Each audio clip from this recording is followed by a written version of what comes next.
네, 다시 시작할게요. 녹화가 안 돼 있어가지고 그거부터 먼저 좀 하느라고 좀 잠시. 음. 그러면 지금 화면에 보시고 있는 것처럼 이제 그 관리비에 대해서는 뭔가 이제 투명하고 그리고 공정하게 사업자가 선정될 수 있도록 그 절차를 규정해 놓은 것인데요. 그래서 그 의무단지인 경우하고 음, 이제 관리비인 경우에 한해서만 이제 이렇게 적용이 돼요. 사업자는 있지만 이렇게 얘기하면 어떻게 관리비고 어떤 게 관리비가 아닌지 이런 데에 대한 구분이 네. 있어야 되잖아요. 그래서 어떤 건 되는지 안 되는지 하나하나 사례를 들어가 한번 얘기를 한번 빨리 해볼까요? 저도 말 걸으면 안 돼요? 라고 이렇게 보시면 되고 왼쪽 이제 뺐잖아요. 여기 들어오신 분들은 각자 자기 마이크를 꺼야 돼요. 이제 그렇지 않으면 막 말이 많이 섞여 들어가지고 다른 분들이 방해가 됩니다. 그래서 마이크를 꺼주셔야 되고요. 일단 그 공동주택 관리법 시행령 2조에서 나는 의무관리 대상만 이제 사업자 승진에 적용을 받는다라는 거예요. 여기 의무관리 대상 이렇게 나와 있죠. 150세 이상의 주상복합, 그 다음에 150세 이상으로서 중앙난방, 그 다음에 승강기가 설치되어 있는 150세 이상, 그 다음에 이 아래에 있는 이게 해당되지 않더라도 300세대 이상이면, 그러니까 연립이라도 그 주택법에서 사업 승인을 받아서 건축된 공동주택이라면 300세대가 넘으면 사업자 선택금에 적용을 받아요. 그러니까 우리 단지는 보충이긴 하지만 150세대 이하다. 그러면 사업자 선택금에 구태여 적용받지 않기 때문에 그 관리를 하시다 보면 그좀 사업자 선택금이 좀 부담스러울 때가 많아요.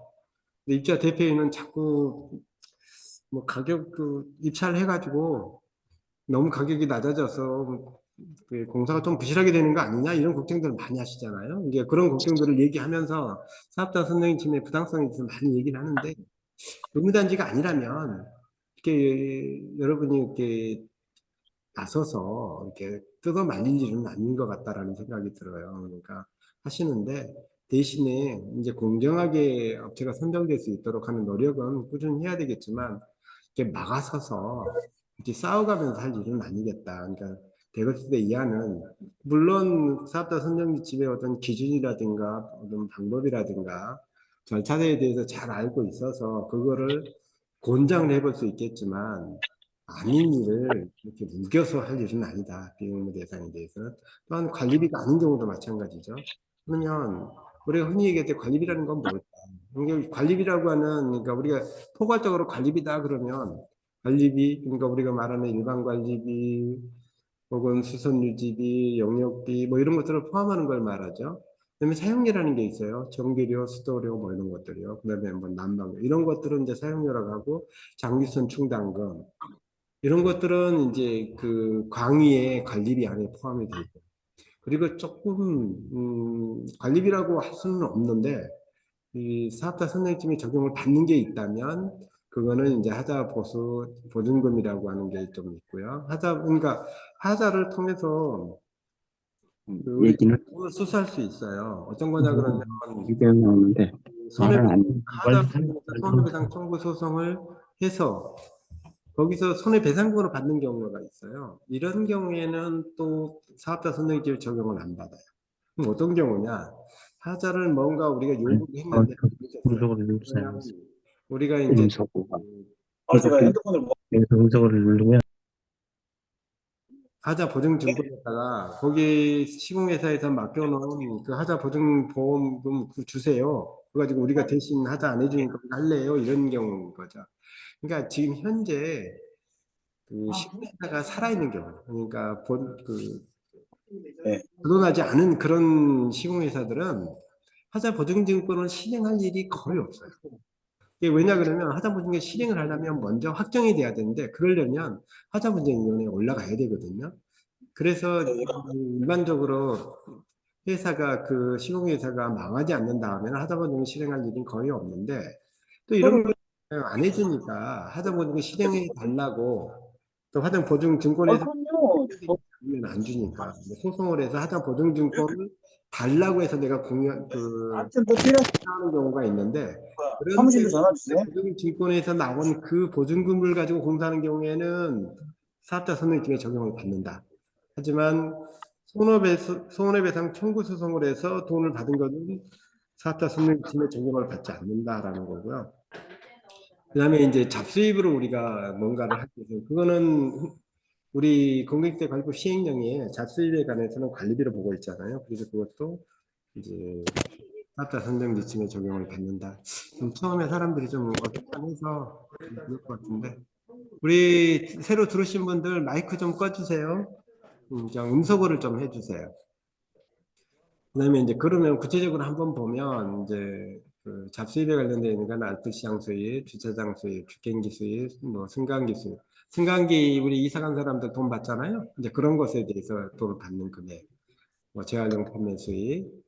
뭐 이런 것들은 이제 그 또 가장 중요한 건 뭐냐 그러면 우리 그 여기 유명훈 소장님 와갖고 지금 이거 마이크 가지고 헤매고 계시는데 그 유명훈 소장님 단지에서도 그런 일이 있죠. 그러니까 독립시설 중에 커뮤니티 시설이세요. 주민 공동시설.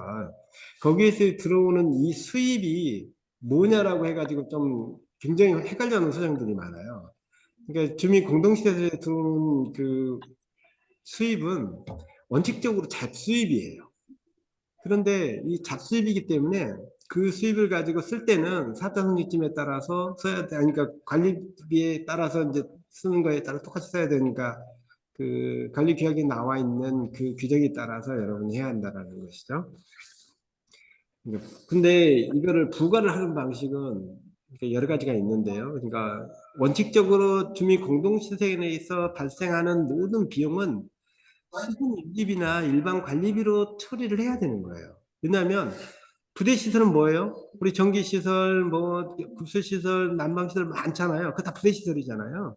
주차장 부대 시설이고. 그럼 복리 시설은 이제 주민 공동 시설이 복리 시설이잖아요. 복리 시설 중에 여러 가지가 있어요. 우리 저기 그 화장실 같은 것도 복리 시설이에요. 근데 화장실에서 문제 비용이 발생하면 뭔가 고장나서 고치면 그러면 그거는 어떻게 해야 돼요? 수선유지비를 쓰잖아요. 그러니까 부대 복리시설에서 발생된 비용은 수선유지비나 일반 관리비로 처리해야 되는 게 맞다라는 거죠. 원칙적으로는 그래야 돼요. 다시 말해서 헬스장이나 골프 연습장이나 이런 데서 발생된 모든 수입, 거기서 발생된 비용은 수선유지비나 일반 관리비로 그래? 처리해요. 그런데 그렇게 하다 보니까 이런 규정이 생기는 거예요. 나는 뭐야 헬스장 한 번도 쓴 적 없고 골프장도 한 번도 쓴 적이 없는데 왜 그거를 수선유집을 써서 나한테 돈을 받아가냐? 그거 쓰는 사람한테 받아가라. 이렇게 하는 경우들이 있는 거죠. 아, 이 전화를 가지고 와서 여기를 고정되어 있네. 네, 고정 좀 해놨는데 잠깐만. 그 저쪽에서 그쪽에서 발생된 수입이 쓴 사람들한테만 부과해라라는 어떤 그런 주장들이 있다 보니까 그거를 대비하기 위해서 이제 그거를 좀 그런 민원들이 많다 보니까 정부에서 해석을 좀 달리하게 된 겁니다. 어떤 해석을 달리하게 됐느냐면요. 그 쓰는 사람들한테만 별도로 돈을 받을 수 있는 근거를 말하는 거예요. 시행령에. 그래서 그 시행령에 그 근거가 있기 때문에 그거에 따라서 그 쓰는 사람한테 돈을 받을 수가 있어요. 그리고 그렇게 해서 받은 돈이라면 그거는 별도의 근거 규정을 두고 그거에 따라서 거기 나온 수입으로 헬스장이라든가 그 골프 연습장 같은 주민 공동시설에 사용할 수 있다라는 그런 특별 규정이 있는 거예요. 그러니까 특별하게 그 사용자한테 받는 게 아니라면 다시 말해서 전체 입주민들을 상대로 해가지고 아 우리 헬스장하고 주민 공동시설에 운영을 위해서 각자 10,000원씩 부과하고 그 사용자한테는 한 1, 2천 원만 받자라고 이렇게 규정한 데가 되게 많아요. 그러니까 우리는 별도로 사용자들한테 따로 받지 말고 이쯤이 전체한테 10,000원씩 부과해가지고 그 돈으로 그거 운영하자 이렇게 정한다고 하는데 그렇게 정했다면 그거는 그 관리비 부과를 할 때 주민 공동시설 운영비라고 별도로 부과하면 안 돼요.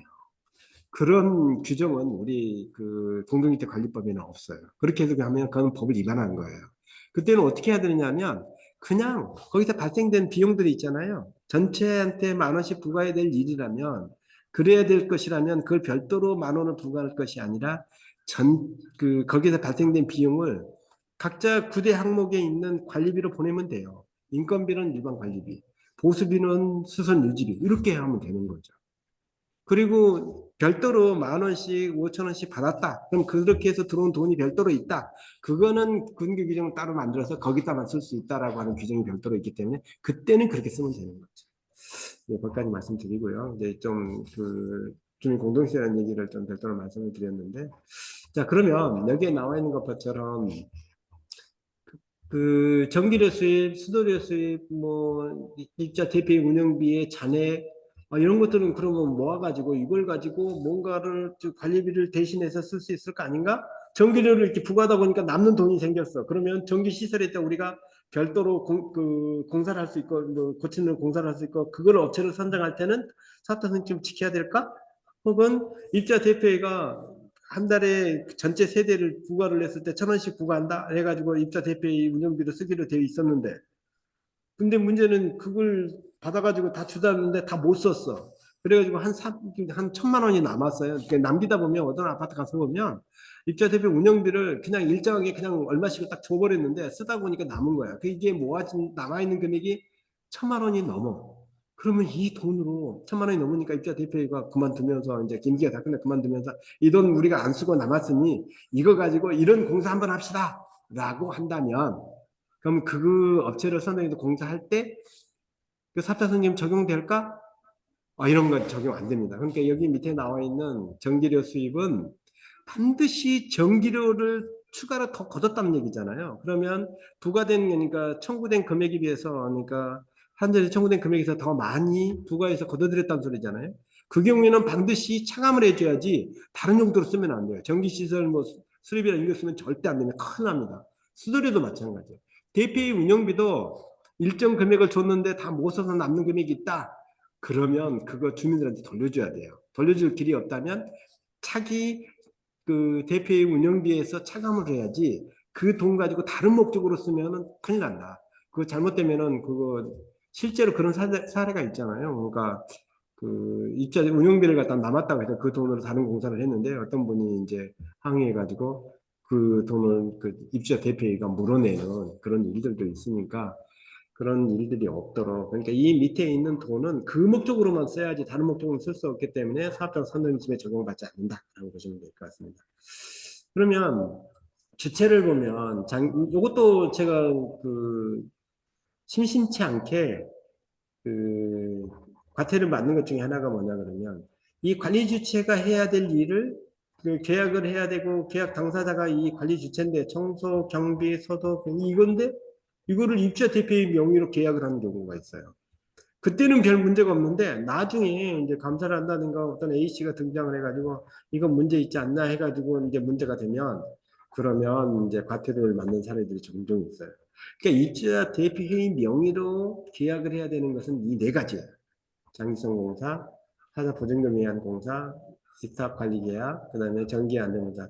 여기에서 요즘 전기 안전관리 그러니까 전기 요즘 이제 조그마한 단지 말고는 거의 대부분 전기 기사가 있지만 이제 전기 과장님이 있지만 없는 단지에서는 전기 용역을 주잖아요. 그런 경우는 입자 대표가 계약해라 이렇게 되어 있는데 요즘은 그냥 그 전기 과장님이 있더라도 전기 안전관리자 직무고시 때문에 이제 영역을 주는 경우가 있어요. 그 안전관리자 직무고시도 이제 그 전기 안전관리에 관련돼 있기 때문에 입주자 대표가 계약한다 이렇게 보시면 돼요. 그다음에 이제 뭐 그다음에 하자 보증 청구에 업체 선정하는 경우 이제 이런 경우는 그러면 이런 경우는 어떻게 될까요? 근데 뭐 보증금을 받아서 우리가 공사할 때나 그럴 때는 사업자성립 적용을 받는다고 제가 말씀을 드렸어요. 근데 이거는 어떻게 될까요? 하자 조사를 한다든가 하자 진단을 한다든가 이런 경우는요. 근데 우리 그 하자 분쟁위원회에 올라가기 위해서 하자 소송이 아니라 하자 분쟁위원회에 하기 위해서 하자 분쟁을 하려면 시공업체는 우리는 뭔가가 불편하다고 해서 하자를 보수해달라고 하는데 하자 그 보수업체에서 그러니까 시공업체에서 거절을 하는 경우가 있단 말이에요. 그러면 우리는 근거를 가지고 이제 그 사람들한테 해달라고 요구를 해야 될 거 아니에요. 그 다음에 요구했는데 또 안 해줘요. 그러면 분쟁위원회에 올라가고 얘네들이 이거 해달라고 하는데 안 해줘요. 라고 따져 물으려면 내가 비전문가인 관리 주체나 입주자 대표가 말한다고 해서 들을 리가 없죠. 그러니까 그거를 확정적으로 어떤 게 하자인지 그 전문가로부터 도움을 받아야 되는데 그거를 두고 우리는 하자 조사다 하자 진단이다 이렇게 얘기를 해요. 이거는 그 돈이 어디서 나오냐에 따라서 사업자성격이 적용을 받기도 하고 안 받기도 해요. 우리 지금 경기도 표준관리준칙에 보면 이런 게 있어요. 그러니까 잡수입 중에 소유자가 기여한 수입은 장기순 충당금으로 넘겨라 이렇게 되어 있잖아요. 그런데 사업자 선정 장기순 충당금으로 넘기라고 하는데 거기에 보면 밑에 보면 이항일부 이런 내용이 나와요. 소유자가 기여한 잡수입 중에서 그 입주자 과반수가 동의를 한다면 여기 입주자 과반수예요. 입주자 등량입니다. 입주자 과반수가 동의한다면 그 잡수입 중에 일부를 떼서 하자 조사 내지 하자 진단할 수 있다라는 규정이 있습니다.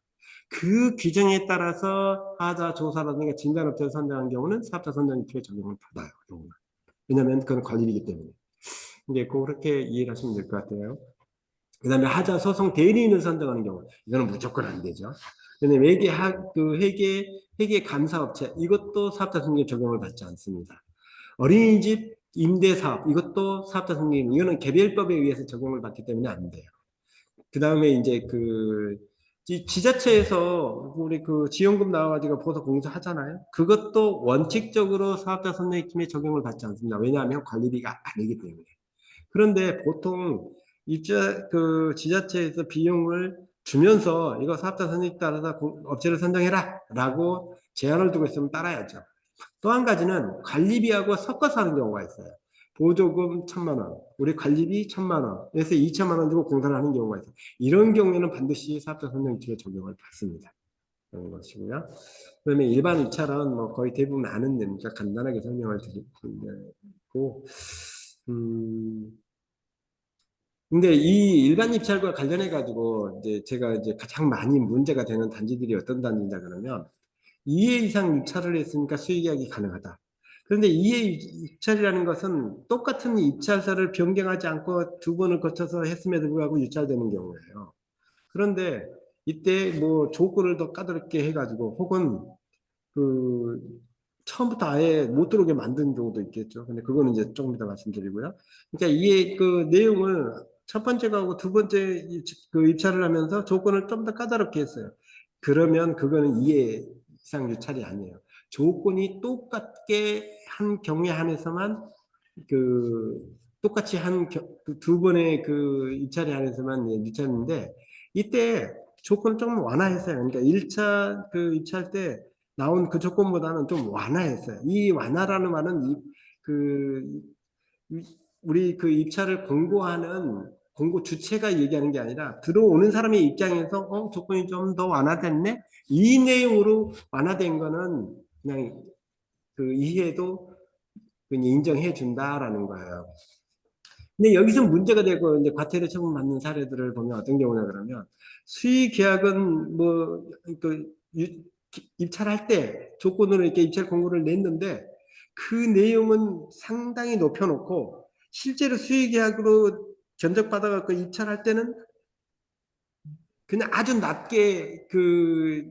높게 해가지고 못 들어오게 막아놓고 실제로 수의 계약할 때는 아무나 그냥 해버리는 경우 조건이 맞지도 않는데 이런 경우는 안 된다라는 겁니다. 그러니까 수의계약으로 계약을 하더라도 사업자 선정 지침에서 요구하고 있는 조건은 다 갖춰야 됩니다. 그리고 이 입찰 공고에 나와 있는 그 내용을 다 충족하는 업체라야만이 수의계약이 가능해요. 입찰 내용과 조건이 다른 업체를 대상으로 계약을 하면 안 돼요. 이제 그거는 좀 주의를 해야 된다. 그러니까 입찰할 때 내용에 적합해야 된다. 라는 업체에 한해서만 수의계약이 가능하다라는 거예요. 그다음에 이제 제한 입찰은 이제 여기 나와 있는 것처럼 이제 자본금은 뭐뭐 이상, 뭐뭐 이하 이렇게 입찰하면 안 된다라는 거죠. 그러니까 과도한 입찰은 이제 안 된다라는 거니까 5억 이상 뭐 이렇게 할 수는 있죠. 근데 과도한 이상으로 뭐 이상으로 뭐 이렇게 묘하게 하는 경우가 있어요. 근데 제가 먼저 떠오르지 않을까 말씀을 드리겠는데 아무튼 이런 방법으로 그러니까 계약 목적을 달성하는데 1,000만 원짜리 공사하면서 자본금 뭐 5억, 10억 이렇게 하면 안 되겠죠.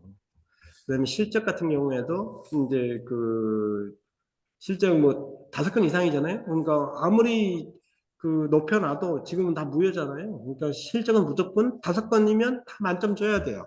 이 5건이 안 된 경우에 한해서만 이제 10점 이하로 내려오게 돼 있어. 뭐 이런 것들도 있으니까 주의해서 보시면 되고요. 근데 여기 실적은 1년이라든가 2년은 안 된다. 무조건 최근 3년간으로 산정을 해야 되고 그 3년간에 5년이면 5번 이상 되면 무조건 다 그 적격한 자격을 갖는다라고 보시면 될 것 같습니다.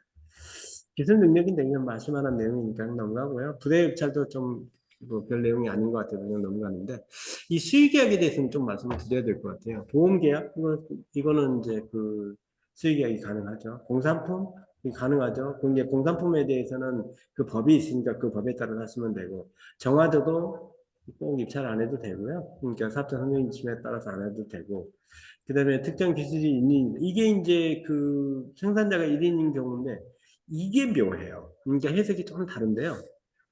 그러니까 똑같은 거 우리가 어떤 부품을 이런 부품을 구할 수 있는 업체만 해라라고 하면은 승강기 같은 경우가 있을 수 있어요.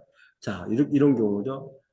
그 우리는 저희 아파트는 TK인데요. TK에 대한 것에 대해서 어떤 조건을 딱 걸어버리면 뭐 TK만 한 회사만 들어오면 한 회사밖에 없기 때문에 요거는 특정 기술이나 특정 물품의 생산자가 1인인 경우일 수밖에 없잖아요. 그러면은 사업자 성기 사업자 성에 따라서 수익이 가능했다 이렇게 생각하시는데 그렇지 않다라는 겁니다. 이거는 그러니까 TK라고 하는 회사가 여러 개의 지점을 두고 있어요. 그러니까 대리점을 여러 군데를 두고 있는 거죠. 그 대리점마다 하나의 업체가 돼요. 그렇기 때문에 이제 경쟁이 가능한 거예요. 이제 그래서 그런 점으로 이제 그래서 여기에서는 특정 기술이나 해당 물품이 그 1인인 경우는 그런 식으로 보지 않는다라고 보시면 될 것 같습니다. 또 하나는 이제 그 10% 이내에서 추가 공사 가능하다 뭐 이런 것도 이제 보시면 되는데 공사를 하는데 이런 경우가 있어요. 이제 좀 논쟁이 되는 게 내가 이 공사를 했는데 이 공사를 1억 주고 했는데 이거 하는 김에 그 옆에 있는 건 공사 내용은 달라요. 공사 내용은 다른데 이것까지 옆에 있는 거니까 마저 하고 싶어. 그러니까 이거는 그런데 이 금액이 1억이니까 1,000만 원 이내네. 그러면은 추가 10% 이내 추가 공사로 이렇게 얘기할까? 그건 안 된다라는 거예요. 공사와 동질성을 유지하는 장래 하자 책임이 명확성이 있는 그런 경우에만 가능하기 때문에 이 공사 내용과 성질이 다른 거를 그 10% 이내라고 해서 공사할 수 없다. 이것도 참 간과하는 경우가 많아요. 단지에서. 그런 경우가 있고요. 그 다음에 공사나 영역이나 금액이 500만 원 이하인 경우. 근데 여기에서 참 그 많은 경우가 발생하는데 500만 원 이하인 거 좋아요. 500만 원 이하인 거 좋아서 그 입찰 안 하는 건 좋은데 문제는 500만 원 이하의 입찰을 안 하려면 원칙적으로 모든 그 공사나 그 관리비를 집행하는 경우에는 입찰을 해야 되는 게 원칙이에요. 500만 원 이하이기 때문에 무조건 안 해도 된다 그런 게 아니에요. 그 500만 원 이하는 안 해도 되는데 그거는 그 집행자인 관리 주체가 결정하는 게 아니에요. 300만 원짜리다? 그러면 그 300만 원 공산하니까 300만 원 이하니까 관리 주체가 이거 300만 원 이하네? 그러면 그냥 업체 견적 딱 받아가지고 입주자 대표 회장님한테 그 기한 올려서 사인 받아서 공사하면 된다? 절대 그렇지 않습니다. 그렇게 하면 안 됩니다. 반드시 어떻게 해야 돼요? 사업자 선언이면 나와 있어요. 어떻게 하라고? 입주자 대표에 올려서 그 저걸로 할 건지 수의계약으로 할 건지 입찰을 할 것인지를 의결을 받아야 됩니다. 의결을 받지 않으면 안 돼요. 사업자 선언 위반입니다. 그러니까 여러분이 공사를 하실 때는 반드시 그 공사라든가 물건을 산다든가 모든 것 다 마찬가지예요. 공산품이 아닌 모든 걸 살 때는 원칙적으로 500만 원 이하를 집행을 하려면 입자 대표의 의결을 받아야 된다라는 거. 이거 유의하셔야 됩니다. 이거 안에서 문제되는 단지 꽤 있어요. 그 다음에 일반 경쟁 이제 2회 이상 입찰된 경우, 그 다음에 그 의사케 재계약인 경우, 뭐 특별하는 경우 뭐 이렇게 있다고 하니까 이런 것들은 보시면 될 것 같고, 그다음에 그 수의계약인 경우 사전에 이제 계약의 대상자의 선정, 그다음에 계약 조건에 관련된 중요한 사항에 대해서는 입자 대표의 의결을 거쳐야 된다 이렇게 보면 나와 있잖아요. 그러니까 수의계약으로 할지 말지 어떤 업체를 해야 될지 이런 것들은 다 입자 대표의 의결을 반드시 거쳐야 된다. 이게 좀 아시는 분들은 잘 아시는데 어떤 분들은 이거를 잘 못하셔가지고 문제가 되는 것들을 꽤 보니까 주의하시기 바라고요. 그다음에 이제 그 입주자 대표의 의결로 제한하고 주택관리업자 선정은 이건 뒤에 있으니까 이건 뒤에 볼 겁니다. 그다음에 이제 이거는 뭐 이렇게 나와 있으니까 이거 보시면 되고요. 적격 심사위원 낙찰 방법, 이거는 이제 적격 심사에 대해서는 제가 좀 얘기를 좀 하고 싶은 게 많은데 좀 얘기를 좀 자제하려고 해요. 왜냐면 다 아실 만한 내용이고 내용이 너무 많아서요. 그래서 중요한 것만 말씀드릴게요. 우리가 적격 심사는 왜 해요? 적격 입찰을 한다는 얘기는 그 공사를 가장 싸게 해줄 사람 나와. 그러니까 이 전제 조건이 두 가지가 있어요. 입찰은. 이게 나는 내 입장에서 그 가장 싸게 할 목적으로 상대방을 경쟁시키는 거거든요. 그러니까 업자를 경쟁을 시켜서 너희들이 이 경쟁에서 가장 싸게 들어와 라고 하는 걸 던져주면서 나는 어떤 제약이 걸리느냐. 너희들이 가장 싸게 들어오면 나는 무조건 거기에 따라서 계약을 해야 된다는 의무가 생겨요. 그러니까 그 경쟁을 시켜서 입찰을 해놓고 상대방이 싸게 경쟁해서 싸게 들어왔는데 내 입장에서 너무 싸게 들어오네, 너무 비싸네 해가지고 나는 상대방을 안 해도 된다? 이거는 아니에요. 그러니까 입찰 전제가 그거예요. 입찰을 공고한 사람은 반드시 그 결과는 나는 무조건 따라야 되는 의무가 따라 붙는 거예요. 그럼 이게 그래서 적격 심사제를 한다는 이유는 뭐야? 이렇게 하다 보니 저가로 들어왔고 저가로 들어오니 이게 공사 잘할까? 혹시 또 이거 날림 공사 되는 거 아니야? 이런 우려가 있는 거죠. 두 번째, 입찰보다는 내가 진짜 잘하는 업체를 알고 있어요. 그럼 그 업체를 통해서 신뢰할 만한 업체들이 내 주변에 있고 그 업체한테 한번 시켜보고 싶은 생각이 있었을 때 하는 제도잖아요. 그래서 그런 제도를 가지고 이제 하는데 이게 많은 제약이 있어요, 보면. 그래서 일단 그 입자 대표의 구성원과 입자 대표 평가위원은 그 할 때는 반드시 외부인을 한 사람을 해야 돼요. 그러니까 평가위원은 그 입자 대표 구성원만 하면 안 된다라는 거예요. 그 외부위원이니까 주민 중에 한 사람을 반드시 포함시켜야 된다라는 그런 게 있어요. 뭐 관리 주체가 하는 경우도 마찬가지예요. 평가 주체인 경우에 이제 관리 주체가 평가 주체인 경우도 마찬가지로 이게 입주자 중에 한 사람이 된다. 단 무조건 평가위원은 5명 이상해야지 5명 이하면 유효하지 않습니다.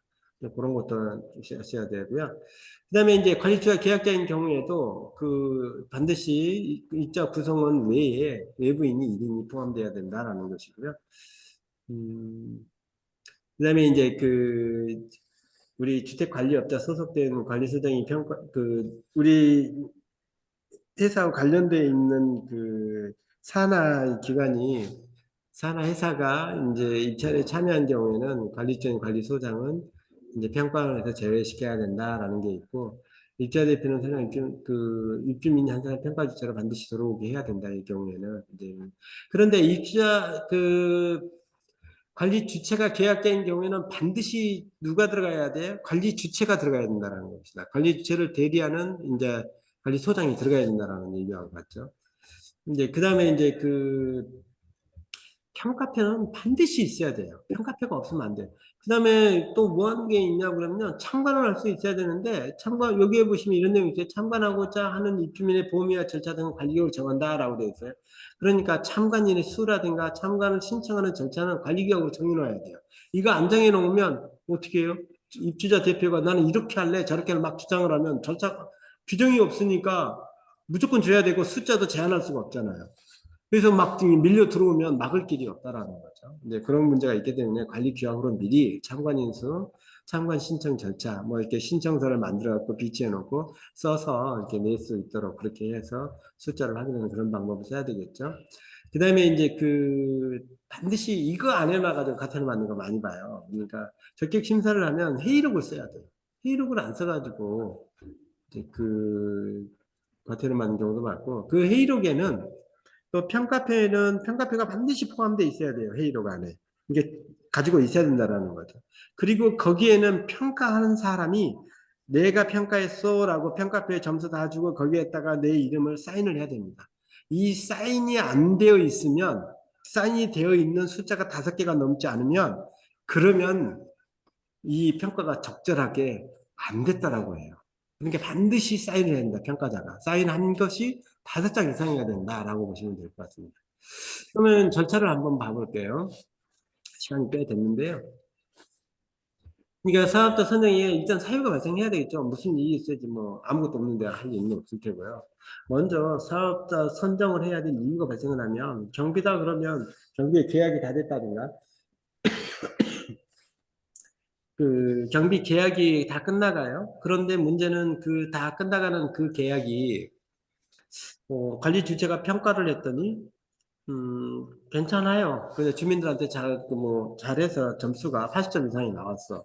그러면 그거를 권고해서 그 입주민한테 이의 신청을 받았는데 이게 20%가 10%가 넘네. 그러면 이제 그 업체 선정에 사유가 발생한 거잖아요.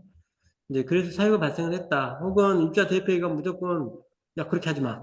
이쪽 그 관리 주체한테 그렇게 얘기할 수 있죠. 근데 하여튼 그 입자 대표가 최종적으로 결정하잖아요. 근데 그렇게 하면 되고 그래서 사유가 발생을 하면 관리 주체가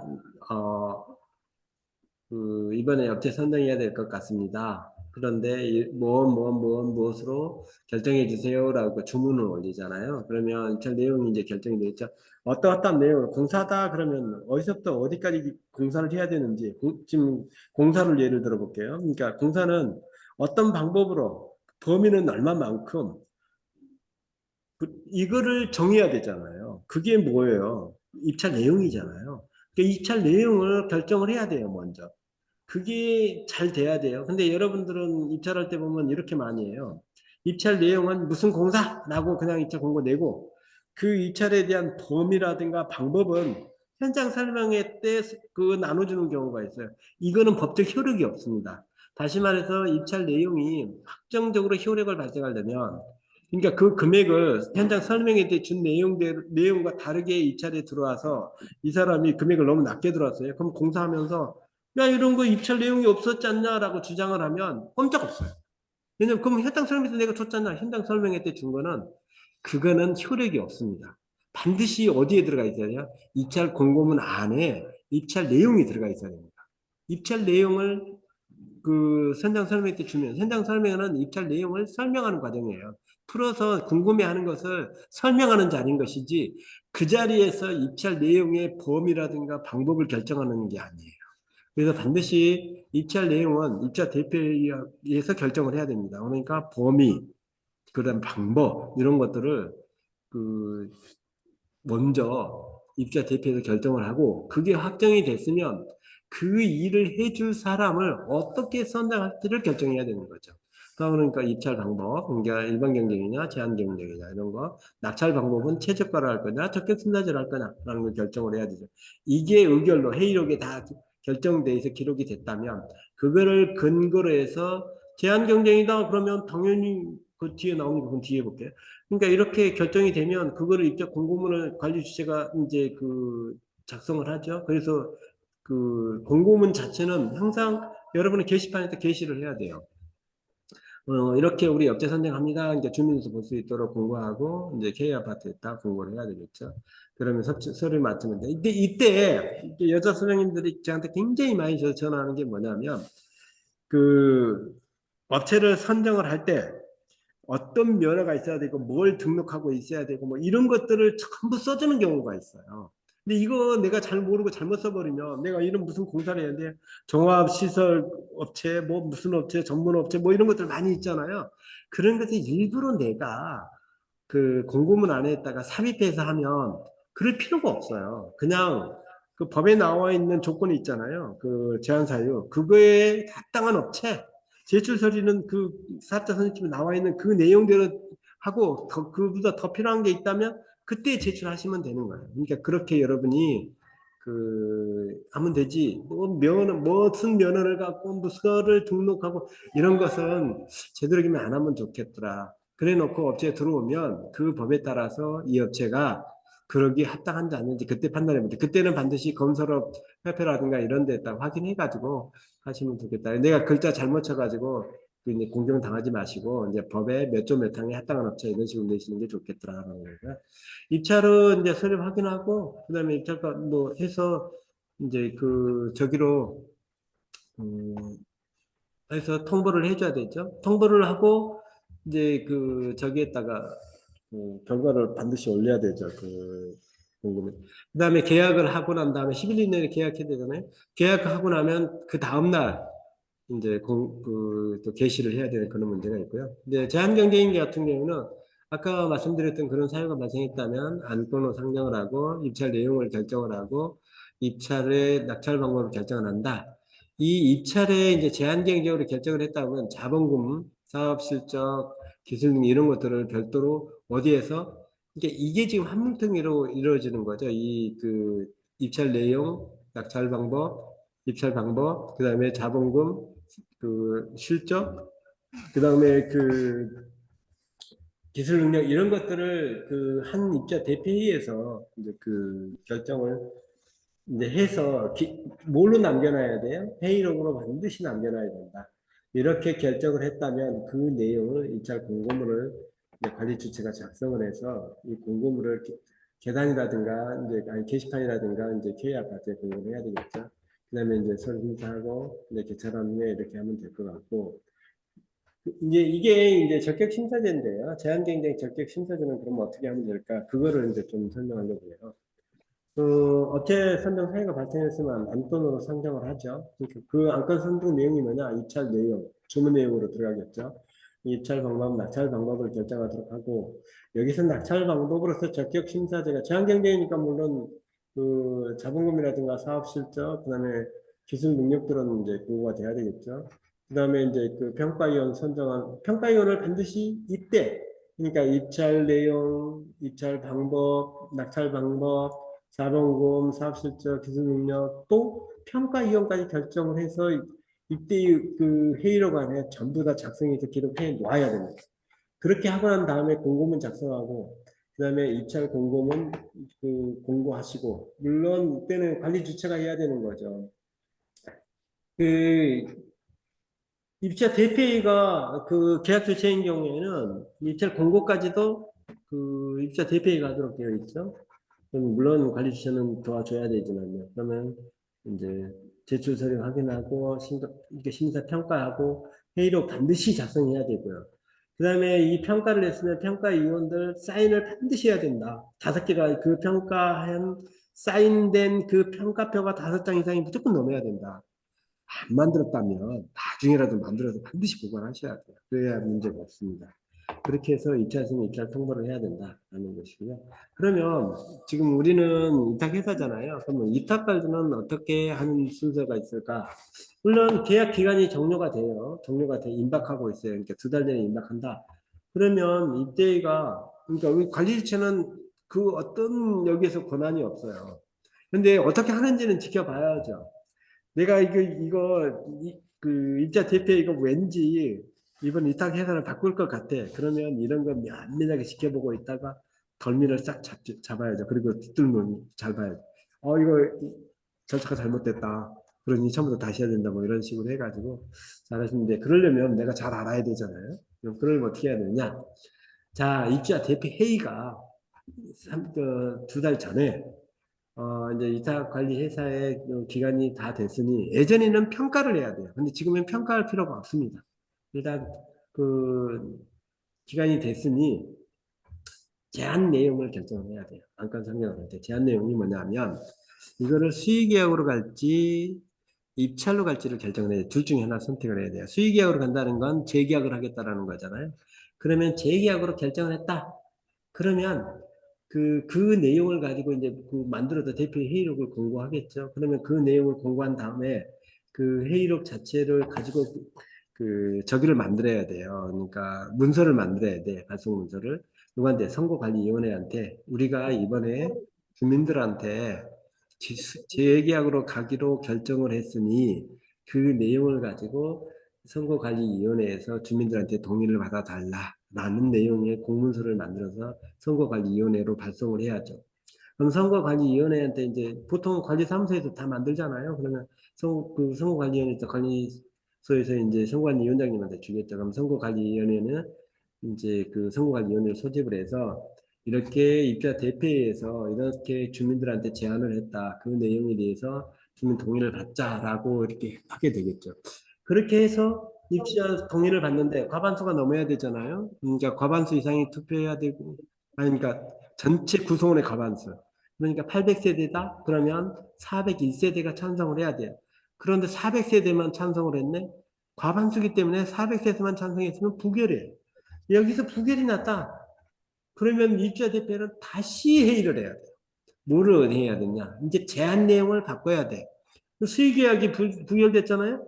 그러면 이때는 뭘로 해야 되느냐? 그러면 이때는 일반 경쟁을 해야 될지 제한 경쟁을 해야 될지, 제한 경쟁을 했다 그러면 자본금은 얼마고 실적은 얼마고 뭐뭐는 얼마를 해야 될지를 결정하고, 그 다음에 일반 경쟁이 됐든 그 제한 경쟁이 됐든 낙찰 방법은 최저가를 할 건지 적격 심사제를 할 것인지를 또 결정해야 되죠. 그러면 이제 이번에는 이렇게 했어요. 일반 경쟁 적격 심사제로 하겠습니다라고 해갖고 제안을 했어요. 그래서 공고문 작성해서 회의록을 공고를 하고 선거관리위원회에 있다가 이번에 우리 입주자 대표회의에서는 일반 경쟁 적격 심사제로 그 업체를 선정하고자 합니다. 그러니 주민들한테 동의를 받아주세요라고 이 선거관리위원회 보내니까 선거관리위원회가 주민을 상대로 투표를 했어요. 근데 또 부결 났네? 그럼 어떻게 해야 될까요? 그럼 수의계약으로 그냥 가나요? 그렇지 않아요. 그러면 다시 또 입주자 대표는 다른 방법을 제안을 해야 돼요. 이때 이제 수의계약 부결됐죠? 그 다음에 일반 경쟁 그 적격 심사제 부결됐죠? 그러면은 가능하다면 이제까지 방법이 아닌 방법을 이제 제안을 해야 되겠죠. 그래서 이번에는 그러면 이제 제한 경쟁 적격 심사제를 해서 쭉 갔는데 또 부결났어. 그럼 또 가야죠. 그러면 이번에는 일반 경쟁 그 최저가라고 해봐야죠. 또 부결났어. 계속 돌아야죠. 그렇게 돌았는데 다 해봤는데도 안 돼. 그러면 그냥 또다시 우리 수의계약을 할 테니 동의해 주세요. 라고 또 도는 거죠. 또 부결하는 거예요. 이렇게 입주자 등이 과반수가 넘을 때까지 계속 다른 제안을 해야 됩니다. 근데 그 순서는 내가 수의계약을 했다 부결돼서 그 일반 경쟁으로 간다고 했는데 부결 나서 그 다음에 제한 경쟁을 안 하고 그냥 그 수의계약으로 갈 수도 있어요. 그렇게 하지 말라는 법은 없으니까. 아무튼 돌아야 된다. 그리고 결과적으로는 입주자 과반수 동의를 받은 것이 선택되는 거다라고 보시면 된다는 거예요. 만약에 이제 어떤 결과가 나왔어. 그러면 그 결과를 관리주체한테 통보를 해줘야 된다라는 거예요. 그러니까 이런 결과를 통해서 우리 위탁관리 쪽에 업체가 선정된다라는 것은 잘 알고 계시면 좋을 것 같습니다. 그다음에 이제 그 가장 문제가 되는 게 그 끝나고 난 다음에 게시판에다가 공고를 해야 돼요. 게시판에서 공고를 하려면 그러니까 어디다가 해야 돼요? 인터넷이 있다. 그러니까 단지 내에 그 홈페이지가 있다. 그럼 홈페이지에서 해야 돼. 그 다음에 홈페이지가 없다. 우리 홈페이지는 없고 우리는 카페만 있다. 여기에 유사한 기능의 웹사이트라고 하는 게 바로 그건데요. 인터넷 포털에서 하고 운영하는 유사한 어떤 이게 카페를 얘기해요. 이 카페에다가 우리 관리 주체가 카페를 가지고 그 운영하고 있는 그런 그곳이다, 카페다. 그러면 되는데 입주자 대표가 운영을 하고 있고 관리 주체는 아무 상관이 없다. 그러면 그거는 단지 내의 그 홈페이지가 아니에요. 단지 내 홈페이지라는 것은 누가 운영을 해야 돼요? 반드시 관리 주체가 운영을 해야 된다. 관리 주체가 관리를 하고 올리고 하는 것이라야지 입주자 대표가 그거를 하고 있는 운영자이다. 그러면 그거는 저기가 아니다라는 거예요. 그래서 그런 것도 보시면 되고. 그 다음에 관리사무소 게시판에다 반드시 게시해야 되는데, 게시판에다 게시를 하는데, 우리 관리사무소 앞에 있는 그 공동 게시판에만 게시하면 되느냐? 그건 안 된다라는 거예요. 언젠가 그런 게 있었어요. 관리사무소 앞에 그 옆에 별도로 게시판 하나 딱 만들어 놓고, 거기만 게시하고, 나 게시했어요. 라고 하는 사례들이 있었어요. 그게 이제 분쟁이 일어나니까, 국토부에서 이제 그 동별에 있는 게시판에 이제 출입구 쪽에 있으면 거기 출입구 앞에 있는 동 앞에 있는 게시판에 다 게시해야 된다라고 했는데 근데 또 분쟁이 일어난 거예요. 무슨 분쟁이 일어나? 단지마다 출입구가 3개도 있고 2개도 있는데 그 출입구마다 해야지 왜 동 앞에 하나 있다만 했냐 또 해가지고 분쟁이 일어나니까 이제 마지막으로 통로별 게시판이 있다면 거기도 게시해라. 이것까지 게시 안 하면 이제 처벌을 받을 수 있는 그런 거고요. 그 다음에 이제 공동주택 관리 정보 시스템에다가 그 낙찰 결정일에 대해서 반드시 공개를 해야 된다라고 했어요. 그런데 이런 규정이 있어요. 수의 계약이라도 동일하게 공개해야 한다라고 되어 있어요. 다시 말해서 재계약이라는 경우나 500만 원 이하의 수의 계약이라도 그 계약한 그 계약서는 반드시 어디다 공고해야 돼요? 게시판에 공고를 해야 됩니다. 수의 계약이라도. 수의계약은 공고 안 하고 또 그 공동주택 정보관리 그 K 아파트에다가 등록을 안 해서 수의계약 통보를 안 해서 그저께 뭐야 누가 저한테 물어보더라고요. 그 계양구청에서 물어보는 게 뭐였었냐 그러면 아니 그 인천 쪽에서 이제 뭐 계양구청이 아니고요. 근데 여기서 이렇게 물어본 것 중에 뭐가 있었냐 그러면 입찰 그 과태료를 때리려고 보니까 금액이 너무 커요. 너무 막 1,000만 원짜리 막 이래요. 그러니까 좀 뭔가는 잘못했다고 경고를 해서 다시는 그런 잘못된 일들을 반복하게 안 하고 싶은데 하자니 너무 부담이 되는 것 같으니까 이제 찾다 보니 이게 있었던 거예요. 수의 계약에 그 K 아파트에다 올린 게 없는 거예요. 그렇게 해서 이제 과태료 처분을 받는 그런 사례가 있었거든요. 그래서 여러분도 그 수의 계약이 혹시라도 안 올렸다면 지금이라도 가서 경리한테 다 올리라고 얘기를 해주시면 좋을 것 같습니다. 그 다음에 이제 여러분이 제가 어느 단지를 가봤더니 입주자 대표회의 회장님이 그 우리는 이제 이 평가표잖아요. 이제 우리 그 사업자 선생님이 나와 있는 그 평가표를 가지고 그 평가표 그 점수가 딱 나와 있잖아요. 그러면 그 점수 내에서 어떻게 배점을 할 것인가 하는 그 배점표를 관리규약으로 정해 놓도록 되어 있어요. 그런데 이제 거기는 제가 이제 점검했던 건 인천이었으니까 이제 인천의 그 표준관리 준칙이 그 배점표 점수 간격이 있어요. 그 간격을 가지고 평가를 하게 되면 그 입주자 대표의 입장에서 저 업체가 정말 잘할 것 같은데 정말 잘하는 것 같은데 내 경험을 한번 해봤는데 너무 잘하는데 그 점수를 좀 줘서 저 업체를 선정하고 싶은데 진짜 잘할 것 같아서 그런데 입찰을 딱 해놓고 보니까 점수가 그 아주 저가로 들어오는 업체가 있어가지고 이 업체는 네 번째로 가 있는 거예요. 그러니까 그 네 번째 그 퍼센트에 들어가는 거야. 이렇게 되다 보니까 이 어떤 경우 보니까 이런 경우죠. 그러니까 이 경우에 이 사순위에 해당되는 거야. 입찰을 해놓고 보니까. 그런데 그 위에 이제 점수표 있잖아요. 그 뭐 사회 적합성이라든가 뭐 단지에 뭐 어쩌고저쩌고 하는 거 있어서 5점 5점 해가지고 10점을 이제 주관적으로 평가하는 부분이 있잖아요. 그 점수를 나머지는 다 빵점을 주고 다 10점만 줬는데도 안 되는 거야. 왜냐하면 1위 업체가 30점이고 해당 업체가 12점밖에 안 되기 때문에 10점을 줘도 8점이 모자라는 거예요. 이러다 보니까 어떻게 했느냐? 다시 그거를 안 하고 한번 그런 경험이 있던 입주자 대표가 그 다음에 경비업체를 선정할 때는 어떻게 했느냐? 아예 대표가 관리소장한테 평가표를 줘. 별점표. 보통 보면 그런 경우에 보면 업체가 주잖아요. 업체가 준 걸 준 거예요. 그 업체에 있는 점수표는 딱 보니 옆에 있는 2표를 준 거예요. 2표를. 지금 옆에 보시나요? 여기는 24, 18, 12, 6 이렇게 내려가잖아요. 여기는 3점으로 내려가고 있어요. 30점, 27점 이렇게 내려가고 있는 거예요. 그러니까 이 표대로 하면 거기서 10점 주고 나머지 빵점을 주면 1점 차이로 이 업체가 선택이 되는 거죠. 그러니까 하고 싶어도 못 하는 거예요. 그러니까는 이 배점표를 공고할 때 이걸로 공고해 라고 해서 관리 주체한테 줬고 관리 주체는 뭐 말해도 소용없으니까 나 몰라 그러고는 그 입찰 공고문에 그거를 포함시켜서 공고를 냈던 거죠. 여기까지는 좋았는데 A씨가 그러는 거예요. 야 우리 관리규약에는 이건데 이거 30점, 24점, 18점, 12점, 8, 6점인데 왜 30점, 27점, 24점 이걸로 냈냐? 우리 관리규약이 거 아니다. 그러니 너 사업자 선택 위반이다. 그래가지고 거기 과태료 맞았어요. 300만 원. 이런 일이 발생하는 거예요. 그래서 여러분 제가 먼저 말씀드리고 싶은 거는 그러니까 이 점수를 만점을 주고 하나는 1점을 준다 해도 바꿀 수가 없어요. 순위가. 이러한 제도를 이걸 가지고 한다면요. 그렇기 때문에 이거를 이렇게 되어 있는 점수를 저는 이렇게 3점 사이로 바꿔라.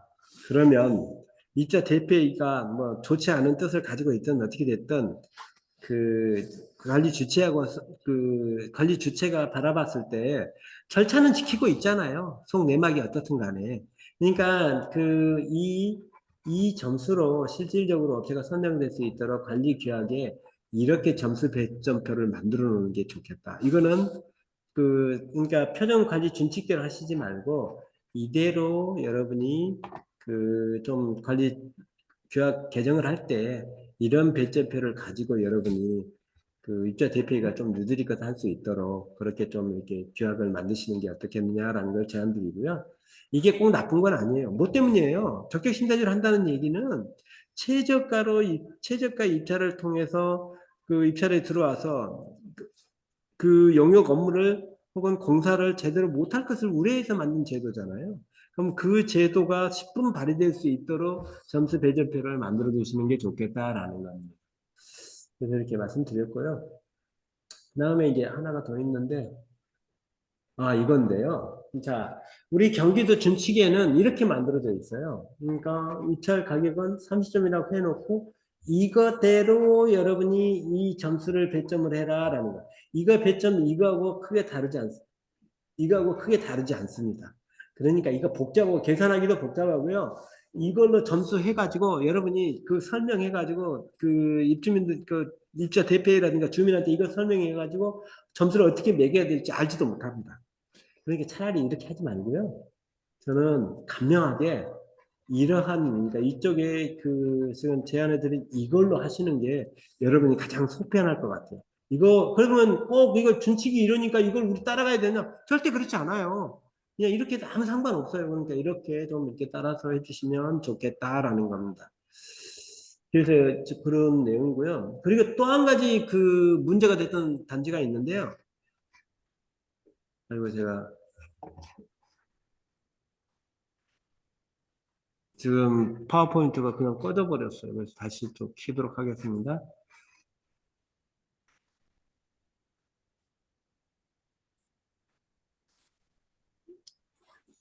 아이고, 죄송해요.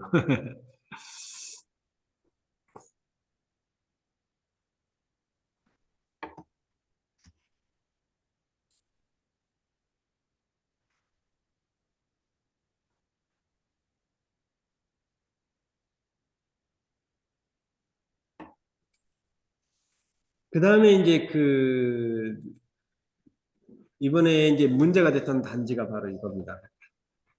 어떤 거냐 그러면, 이번에 그 사업자 선정심이 바뀌었잖아요. 바뀌면서 입찰사가 바뀌었어요.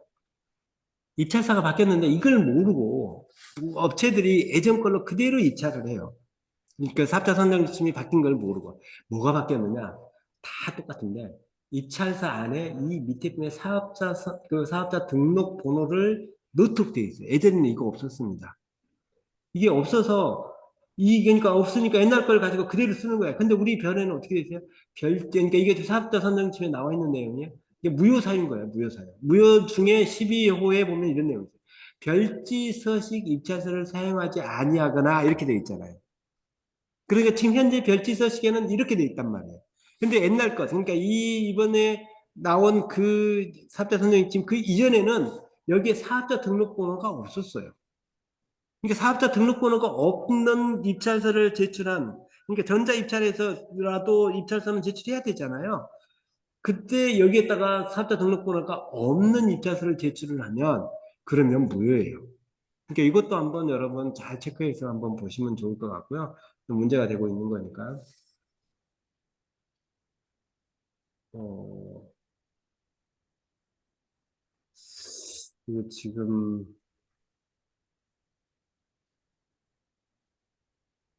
네,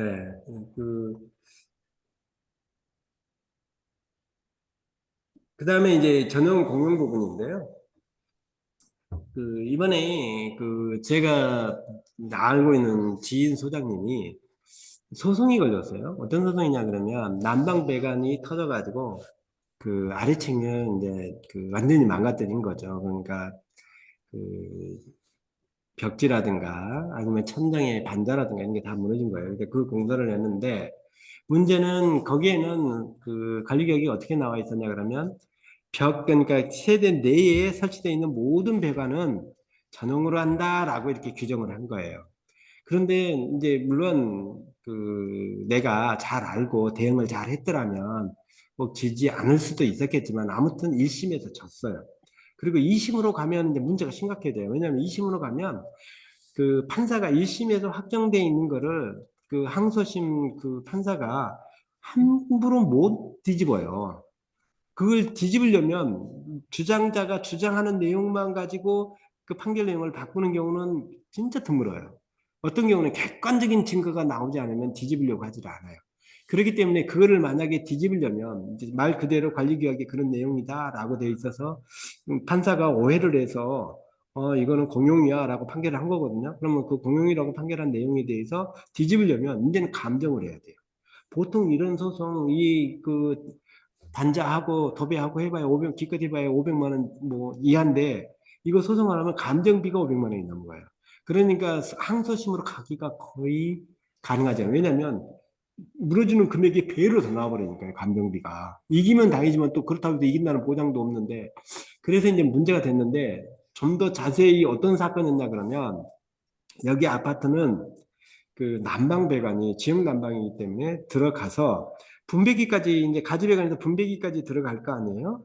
그러면 분배기에서 나와서 세대 내를 빙빙빙 돌아서 한수관 마지막 말단에 계량기가 달려 있단 말이에요.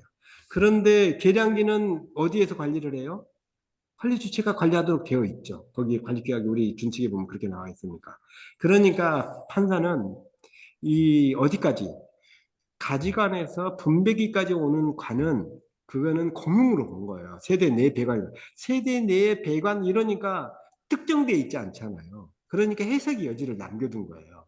그러니까 해석을 본인의 판사는 그렇게 해버린 거예요. 그냥 세대 내 배관이라 하더라도 분배기까지는 이는 공용으로 봐야 되는 게 맞다. 어디를 근거했느냐 하면 서울시 관리규약을 준칙을 근거로 한 거예요. 그러면 여러분이 그 저기에 그 민법 총칙 공부 언제 하셨는지 모르겠는데 민법 공부하실 때 이런 걸 배웠을 거예요. 저는 이제 그 법학을 전공을 했으니까 우리 법학 할 때 민법의 책은 무조건 곽인직 시리즈라고 그랬고 곽인직 교수님의 책을 보거든요. 근데 그 곽인직 시리즈가 완전히 그냥 우리나라를 전체를 지배했었어요. 요즘은 아니지만.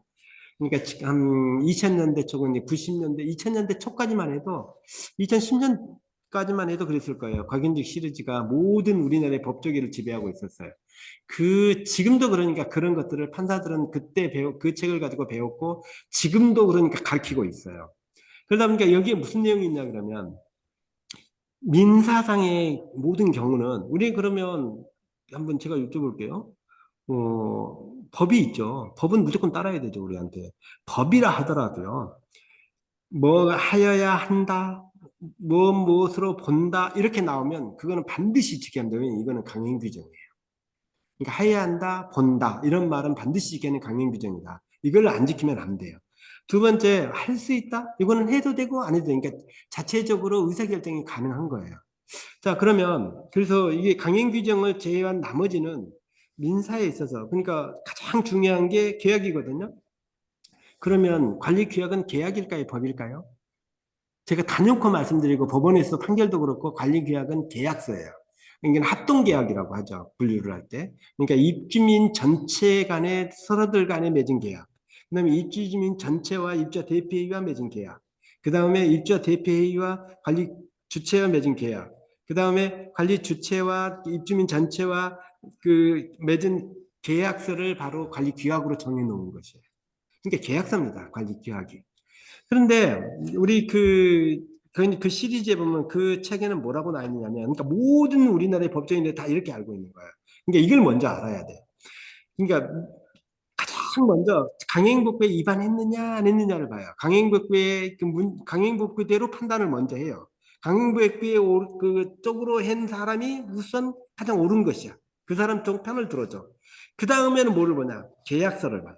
그러니까 계약은 내용은 계약은 저기 뭐야 구두로 하든 서면으로 하든 아무 상관이 없잖아요. 그러니까 계약 내용이 분명하면 그 내용을 가장 우선적으로 판단을 해요. 우리 이 판사들은. 근데 여기에서 그러면 계약을 왜 그런데 사람들은 구두로 해도 되는데 계약서를 작성하느냐? 여기서 문제가 생겨요. 자, 판사한테 앞에 가가지고 우리 저 사람과 나는 이렇게 약속을 하고 내가 돈을 빌려줬어요라고 얘기를 하면 계약은 분명하죠. 그런데 진짜로 내가 돈을 빌려줬는지 안 빌렸는지 확인할 길이 없잖아요. 이거는 주장하는 자가 그렇게 돈을 빌려줬다라는 것을 입증을 할 길이 없는 거예요. 그러니까 계약서를 작성하는 거예요.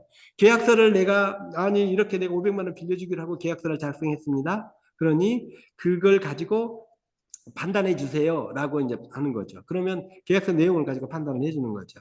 그런데 그 계약서 내용이 분명해. 500만 원 빌려준 게 분명하면 안 빌려줬다고 하는 사람이 이 계약서가 가짜예요 라는 것을 주장을 해서 엎어야 돼요.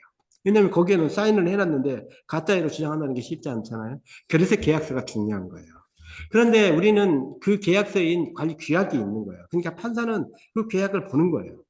그런데 그 규약으로 판단하기가 모호하더라고. 이 판사는 이 관리 규약으로는 이게 공용인지 전용인지를 판단하기가 어려웠던 거예요. 그러니까 그러면 그 다음에는 그러면 그 책에는 그 우리 법조인들이 다 알고 있는 가장 먼저 이거를 나열해 놓고 얘기할게요. 강행법규로 먼저 판단하고 그 다음에 계약 내용을 가지고 판단하고 그 다음에 사실인 관습을 보고 사실인 관습으로도 판단이 어려우면 관습법으로 보고 관습법으로도 판단이 어려우면 그러면 민법을 가지고 봐요. 그러니까 우리가 흔히 알고 민법이 이렇게 뒤에야? 이런 생각하는데 이거는 우리 나중에 판사할 때 법을 전문 공부한 사람들은 이거를 잘 아실 거예요. 자, 근데 여기에서 이 사건을 두고 한번 봅시다. 자, 그러면 아니 제 강사님 법에는 그런 규정이 없어요. 전형과 공용은 관리 규약으로 정하라고 되어 있으니까 법에는 강행법규는 없어. 관리 규약에는 분명히 있지 않아요. 왜냐하면 그 세대 내에 있는 배관은 다 전용이라고요. 이렇게 주장을 하실 수 있는 거죠. 또 그 소장님은 그걸 주장을 했던 거예요. 그런데 세대 내 모든 배관은 공용으로 한다라고 얘기를 했을 때 어디까지가 공용인지를 판단하기 어렵다라고 판단을 한 거예요. 이 판사는. 그래서 그러면은 사실은 관습을 찾기 시작하네요. 이 계약으로는 판단이 어렵네? 그럼 사실은 관습이 뭐가 있지? 라고 딱 보니까 준칙이 있는 거야. 준칙은 그러니까 계약으로 맺어놓은 거 말고 사실 그러니까 모든 사람이 인정하는 일반적으로 인정하는 그 기준 그게 사실은 관습이라고 하거든요. 이 사실은 관습으로 판단은 사실은 관습이다라고 내가 인정할 만한 내용을 봤더니 준칙이면 사실은 관습으로 인정할 만하네? 라고 왜냐하면 사실인 관습이 무엇인지를 가지고 거의 한 학기를 강의를 하기 때문에 제가 사실 관습이 정확하게 못 알아고요. 개념적인 하기는 좀 어렵고 아무튼 우리 지금 현재 법원에서는 우리 관리 규약으로 판정하기가 어려우면 그 표준 관리 준칙을 사실 관습으로 보고 그걸 가지고 판단을 해요. 그런데 우리 서울시의 그러니까 가장 그 큰 도시인 서울시의 표준 관리 준칙이 어떻게 나와 있느냐 이렇게 나와 있어요. 여기는 경기도 거고 예, 서울시. 서울시에는 이런 식으로 나와 있고 자 이렇게 보세요. 이제 세대의 계량기는 그러니까 개별 세대 단독으로 사용하는 부분과 세대에 부속하는 부속물 해놓고 어쩌고 저쩌고 해놓고 계량기는 제외 이렇게 했잖아요. 배선 배관은 이게 단독으로 사용하는 건 그 저기로 그 전용으로 본다라고 되어 있고 따로 규약으로 정할 수 있다라고 이렇게 정해져 있고 시점 어쩌고 저쩌고 있고 그 다음에 전용과 공용 연결 부분 서로 연결되어 있는 구분이 어려운 부분은 공용으로 간주 이런 규정이 되어 있어요. 이렇게 해놓고 이 사람들이 좀 뭐 하니까 뭐라고 해놨냐 이렇게 그림을 그려준 거예요. 그러니까 서울시 관리 준칙에는 지금 이 그림이 있습니다. 뭐라고 됐냐 이게 입상배관이잖아요. 그러면 이게 지금 난방배관이에요. 그러니까 여기서부터 이렇게 들어온 이 빨간색은 공용이라고 여기 공용이라고 나와 있잖아요. 공용이라고 이렇게 표시가 되어 있는 거예요. 그러니까 자기네들이 별도로 관리약으로 정할 수 있습니다 라고 해놓고 자기네들이 기준은 이렇게 정해주는 거예요. 그러니까 이거를 근거로 해서 그 지금 아까 우리가 했던 그 판결이 있었던 그 단지는 이 부분 그러니까 여기가 지금 어디냐 그러면 분배기예요. 이 분배기하고 연결되어 있는 이 부분에서 세 가지고 아랫세대 피해를 줬으니 이거는 공용이다라고 보고 공용으로 판단해서 관리 그 입자 대표가 물어줘라라고 판단을 한 거예요. 자 이렇게 되어 있다면 그러면 저는 관리 규약으로 정하라고 했잖아요. 공용 부분이. 그래서 저는 이렇게 정한다라고 제가 어젯밤에 열심히 그렸는데요. 그러면 이렇게 정하면 되지 않냐 있는 거예요. 그림을. 이렇게 해놓고 여기다 집어넣으면 되지 않냐라는 거죠. 이게 어느 데 문제냐 하면 그 지역난방에서 문제가 돼요. 와서 나가는 쪽에 환수가 되기 때문에 왜냐 그러면 따뜻한 물이 들어와서 따뜻한 물을 100도로 보냈는데 100도로 보낸 물이 통과해가지고 나올 때 30도라면 70도를 여기서 뺏겼네? 그러면 70대로 뺏긴 것만큼, 그러니까 50대로 나왔냐, 20대로 나왔냐, 30대로 나왔냐, 40대로 나왔냐, 그 뺏긴 그 온도, 낮은 온도로 나오는 그때 그 온도를 체크를 해서, 체크하고 나오는 물량을 체크를 해서 열량을 계산한단 말이에요. 그러니까 당연히 세대에서 나오는 쪽에가 이 열량계가 있을 수밖에 없는 거죠. 그러면 계량기까지라고 해버리면, 그러면 당연히 이 모양이 돼버리는 거죠. 근데 지금 그렇게 되면은 계량기 전까지도 하고 얘기해버리면, 그러니까 그건 논쟁이 있으니까 이 여기에서는 이 그림은 분배기까지를 얘기하고 있는 거예요. 분배기까지를. 여기는 밖에 있는 것을 얘기하는 거고요. 계량기가 밖에 있는 걸 얘기하는 거고, 여기는 그 안에 있는 것도 분배기까지를, 여기는 분배기라고 본 거예요, 판사는. 그렇게 되면 이제 분배기까지가 이제 공용이라고 이렇게 그 판사는 판단해가지고 판결을 한 건데, 그렇다 그러면 나는 일량에 정하는 거라면 나는 이렇게 정해 놓겠다. 그리고 말은 이렇게 만들어 놓겠다라는 거죠.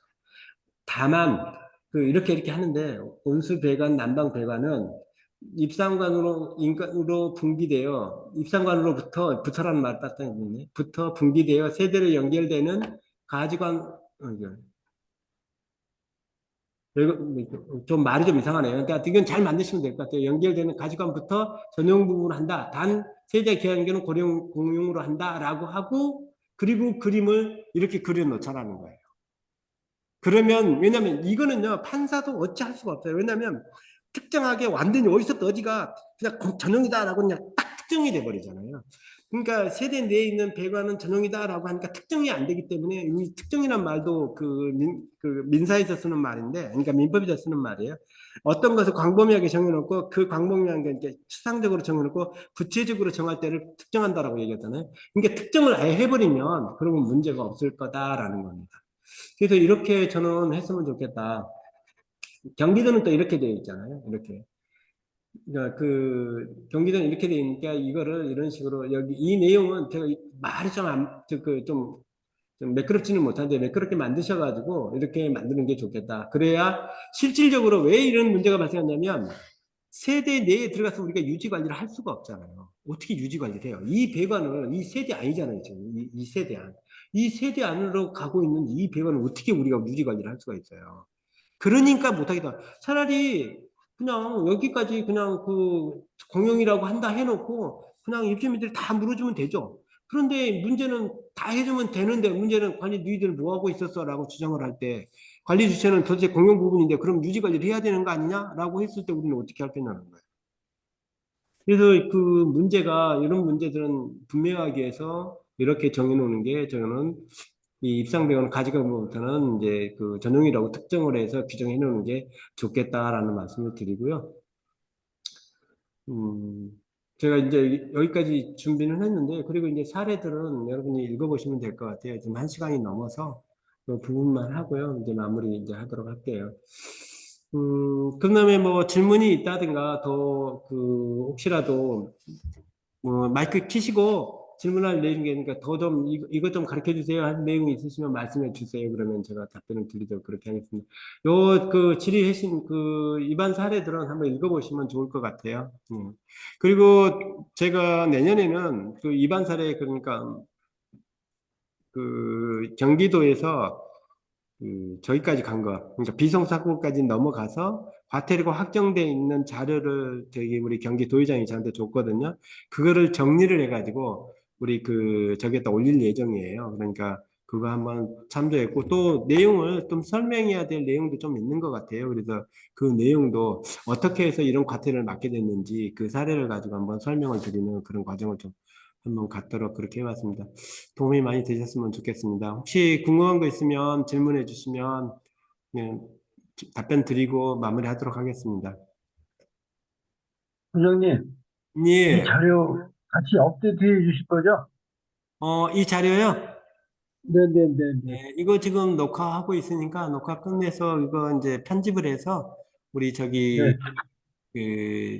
우리 실장님께서, 근데 우리 남윤호 실장님께서 유튜브에 또 올려주실 거예요. 그거 또 보시면 네네. 돼요. 그 다음에 이 자료 좀 더 업데이트되어 있는 자료잖아요. 그래서 이 자료도 제가 네. 홈페이지에 또 올려놓도록 그렇게 하고요. 또 질문 내용은 카톡으로 질문하시면 답변 그렇게 드리도록 그렇게 하겠습니다. 그리고 추가로 이런 강의 필요합니다라고 하신 분이 있으면 그 남인우 실장님한테 말씀하시면 제가 준비해가지고 드리도록 하겠습니다. 그리고 저보다 더 나은 소장님들이 있으니까 또 추가적으로 강의해 주실 분이 있으면 또 섭외를 해가지고요. 또 할 수 있도록 그렇게 하겠습니다. 또 다른 말씀 없으신가요? 고맙습니다.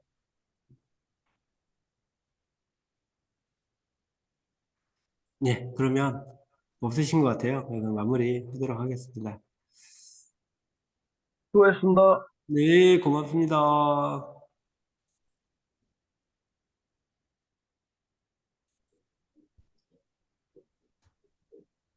수고하셨습니다. 네, 수고 많으셨습니다. 네. 수고 많으셨습니다.